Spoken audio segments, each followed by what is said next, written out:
Here are 5 tips you might not know in the Elder Scrolls Online. I'm LordKelbor and welcome to the channel. If you like this video, hit that like button and subscribe for future videos. Tip number 1 is the chat window. Some of you may know that you can adjust the size of the window with these little arrows. While this is useful for a lot of things, it doesn't address moving the chat area around on the screen. You could just inch it across slowly by increasing and decreasing the opposite sides, but that's not very effective. Let's say you have the chat window set to the size you want, and you want the whole thing to move. If you come up to this small spot next to the word chat, you can click here, though it is a bit finicky. Once you grab it though, you can move the chat window anywhere on screen. Place it in any of the corners, or maybe put it in the center. So now you can adjust the size as well as the placement of that window. On to tip number 2. Tip number 2 has to do with Alchemy Surveys. So if we take a look, we have Wormwood, Columbine, Lady Schmuck, some more Wormwood, Dragonthorn, and some more Wormwood. Let's say you don't want any of these plants. No problem. You can actually change the plants given to you simply by leaving render range and then coming back. Once you get far enough away, simply head back down to the survey location and see what you get next.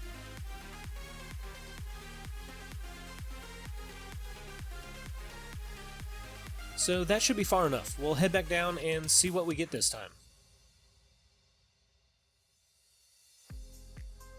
Now again, this only works for Alchemy Surveys, not any of the other ones.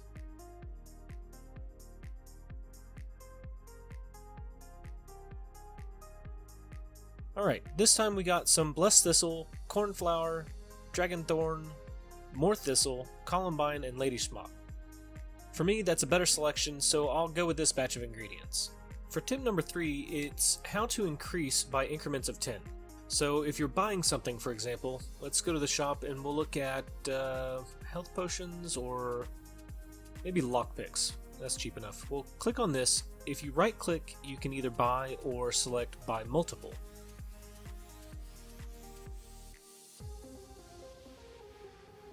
When you click on buy multiple, it gives you the option to change the number. By clicking here, you can adjust it up and down by 1. If you click and hold, it will start slowly increasing the speed at which it adds those to your buy selection.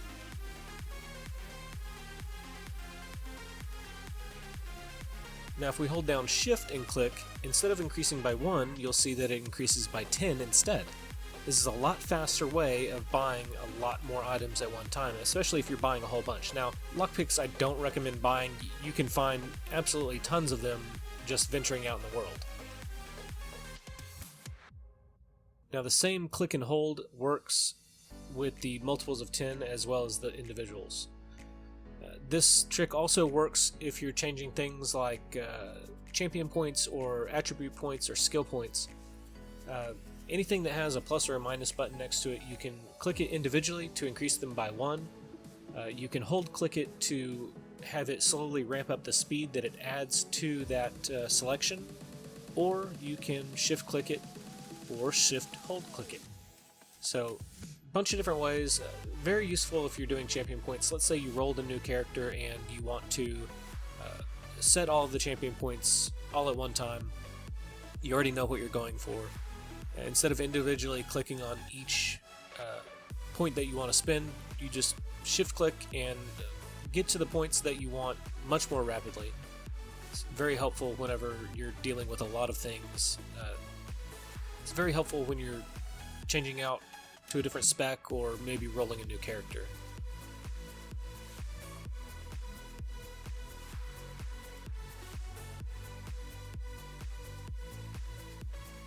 Alright, tip number 4 is a little bit different. A lot of you probably know about this one. It's in the settings, but there is screen shake in the game.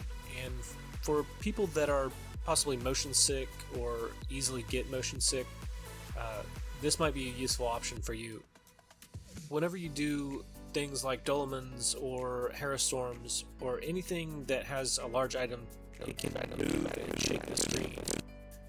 And for me, I don't really mind it that much, but my wife pointed out that she found a setting to change the screen shake so that it doesn't do that, or you can just reduce it so it doesn't do it as much. So this is a dolmen out in the desert. I have it set to 100% here, and you can see it's moving the screen around. For me, it doesn't affect me that much, but if you come to the settings, click on camera, there's a slider that adjusts the magnitude of the shake scale, and you can slide it anywhere from 100% all the way down to 0 so that there's none at all. So we'll wait for the next dolmen to kick up, and you'll be able to see how there's no shake whatsoever. So here's the next one. Once it gets started, it should be shaking, but as you can see, it's not. The dolmen's starting, the chain is coming down, and normally the screen would be all over the place, but with that turned all the way to 0, there's none of that. So we'll go here and select that option again, go to the camera, slide this all the way up. You can see it starts shaking, and then if we move it a little bit towards the middle, it shakes a little bit, not near as much as 100%, or if you scroll it all the way down, it stops it altogether. Now for me, I don't mind the 100%, so I'll leave it there.